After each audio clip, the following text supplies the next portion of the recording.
작년 전기차 판매량 순위를 한번 볼까요? 1위는 볼 것도 없이 테슬라였습니다. 666만 대 중에 104만 대가 넘는 게 테슬라였습니다. 폭스바겐 그룹이 70만 9천 대로 2위를 차지했고 BYD, GM 그리고 그 다음이 현대차 그룹이었습니다. 테슬라랑 차이가 크죠. 전기차는 테슬라가 영원할 거라고 생각할 때가 있었는데 이제는 아닐 수도 있다는 생각이 떠오르기 시작했습니다. 최근 들어서 순위에서 밀렸다는 얘기부터 시작해서 다른 브랜드가 바짝 추격하고 있다는 내용까지 자주 등장하기 시작했거든요. 그래서 오늘은 테슬라의 전망 그리고 이게 자동차 시장에 끼칠 영향까지 순서대로 살펴보겠습니다.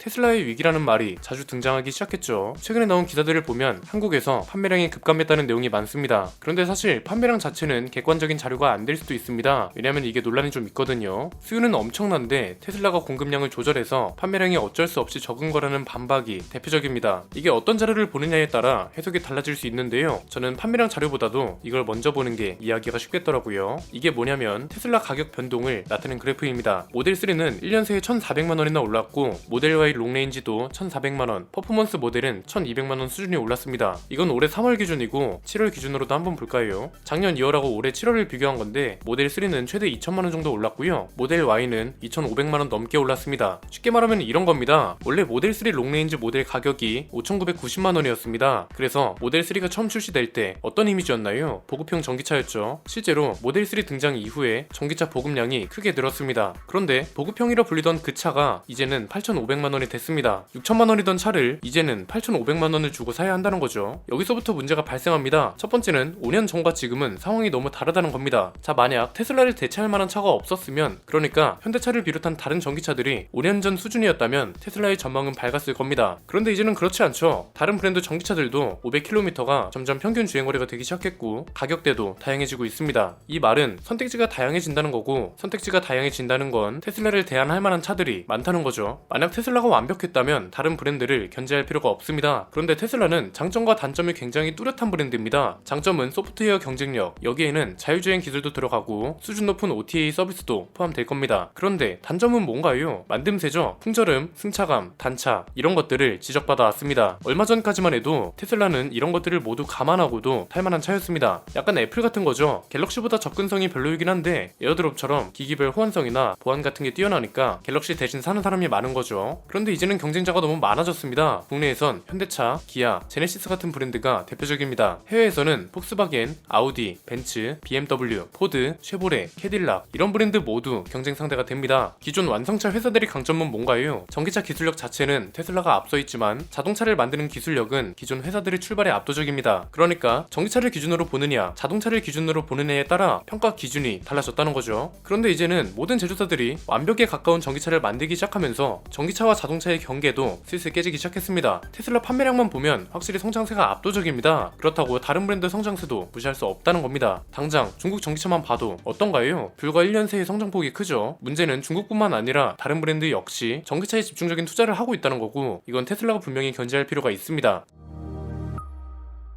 두 번째는 소비자들한테 갈 영향입니다. 테슬라가 지금은 어쨌든 전기차 시장에선 선도자입니다. 두 가지 경우가 있을 것 같습니다. 지금 테슬라 가격이 시가라고 하잖아요. 횟감도 아니고 가격을 고무줄처럼 늘렸다 줄였다 하니까 시가라고 불리고 있는 겁니다. 기존 자동차 회사들은 이걸 보고 각을 잴 겁니다. 테슬라처럼 가격을 고무줄처럼 책정하는 게 수익성이 더 좋다, 이렇게 판단한다면 테슬라처럼 가격을 자유롭게 조정할 거고요. 아니야, 차라리 테슬라랑 다르게 가격 경쟁력을 가지고 가는 게 낫지, 그래야 점유율 싸움에서 이득일 거야, 이렇게 판단하면 다행입니다. 그런데 지금 주요 브랜드들 동향을 보면 가격 조정 쪽에 좀 치우쳐 있는 느낌입니다. 이건 5월 기준으로 자동차 가격이 얼마나 올랐는지 정리한 건데요. 모델 3 퍼포먼스 모델이 380만원 오를 동안 그랜저는 192만원, K8은 63만원, 아이오닉 5는 430만원이 올랐습니다. 그리고 벤츠는 후륜 조향 기능 같은 걸 월 구독 서비스로 제공하고 있고, BMW는 심지어 열선 시트를 월 구독 서비스로 제공한다고 해서 논란입니다. 그래서 이제는 15초 광고 봐야 시동 걸리는 차도 나오겠네, 이런 말도 나오고 있습니다. 전체적으로 경쟁력보다는 가격 인상과 수익률 증가 방향으로 가고 있죠. 세 번째는 이게 원자재 가격과 원자재 확보 경쟁하고 연결이 된다는 겁니다. 이게 전기차 회사들한테는 딜레마일 겁니다. 가격 경쟁력을 갖추자니 원자재 가격이 너무 심하게 높아지고 있습니다. 올해 1월부터 4월까지 얼마나 올랐나 보면 리튬, 니켈, 코발트, 구리, 알루미늄 어느 하나 오르지 않은 게 없습니다. 이것 때문에 차 가격을 올릴 수밖에 없는데 더 큰 문제는 뭔가요? 그냥 단순하게 가정해보면 됩니다. 이 세상 모든 전기차들이 경쟁력 따위는 신경 쓰지 않고 가격이 계속 오른다고 생각해볼까요? 이러면 브랜드 따질 거 없이 모든 전기차가 비싸지는 거잖아요. 있잖아요. 납득 가능한 수준을 넘어서면 사람들은 그냥 물건을 안 사고 맙니다. 이걸 전문 용어로 수요 붕괴라고 한다고 했죠. 말 그대로 수요가 무너지는 겁니다. 일단 지금 상황은 수요가 너무 몰려서 공급이 수요를 못 따라가고 있는 상황입니다. 그래서 18개월 이상이라는 말도 안 되는 대기 기간이 생기는 거잖아요. 그런데 수요가 공급을 못 따라가면 재료사는 진퇴양난이죠. 가격을 내리자니 수지 타산이 안 맞고 가격을 올리자니 물건이 안 팔리니까 걱정이고, 이건 결국 원자재 전쟁으로 이어질 겁니다. 전기차 자체는 친환경차가 맞지만 만들어지는 과정이나 운용 과정에서는 한정된 자원을 쓸 수밖에 없습니다. 자동차 부품이랑 원자재 중국 점유율이 너무 높은 상황입니다. 자동차 부품만 보면 일본 부품에 의존하던 2000년대 초반하고 달리 지금은 중국 제품 수입 비중이 제일 높습니다. 원자재 중국 점유율만 봐도 상당합니다. 니켈이나 코발트 같은 건 물론이고 흑연은 무려 100%입니다. 전체 재료도 보면 60% 아래가 없습니다. 이건 결국 중국뿐만 아니라 중국 전기차 브랜드도 견제할 필요가 있다는 겁니다. 이유는 너무 간단합니다. 원자재가 한정적이라면 이걸 갖고 있는 국가가 경쟁력을 갖추게 되고, 이 경쟁력을 갖춰야 가격 경쟁력에서도 유리하니까요. 이건 테슬라한테도 딜레마일 겁니다. 지금 가격 때문에 문매를 맞는 건 사실이고, 진짜 화성에 가지 않는 이상, 그리고 대체 배터리가 개발되지 않는 이상 이 현상이 지속될 겁니다. 결국 테슬라보다 먼저 가격 경쟁력을 갖추는 브랜드가 시장 점유율을 독점할 거라고 봅니다. 이건 너무 당연한 겁니다. 가격이 1억이고 기능도 그 어떤 차이도 없는 완벽한 수준으로 갖춘 차가 있고요. 기능은 평균적인 수준이지만 가격은 3천만원대인 차가 있어요. 대부분이 3천만원대 차를 살 겁니다. 이건 내연기관 차에 대입해보면 쉽습니다. 우리나라만 봐도 S클래스보다 그랜저를 훨씬 많이 삽니다. 이거랑 같은 맥락인 거죠. 그래서 테슬라의 위기는 지금 나오고 있는 판매량만 가지고 말하기는 어렵고요. 가격 상승 동향이랑 원자재 가격, 경쟁 모델들의 등장, 이렇게 시장 전반적인 자료를 같이 봐야 판단과 전망이 가능한 상황인 것 같네요. 하나 확실한 건 지금처럼 계속 가격을 올렸다간 다른 브랜드한테 따라잡히는 건 시간 문제라는 겁니다. 이건 다른 브랜드도 마찬가지겠죠. 오늘 내용은 여기까지입니다. 내용이 유익하셨다면 구독과 좋아요, 알림 설정 부탁드립니다. 저는 김승현 안PD의 스포일러 안PD였습니다. 감사합니다.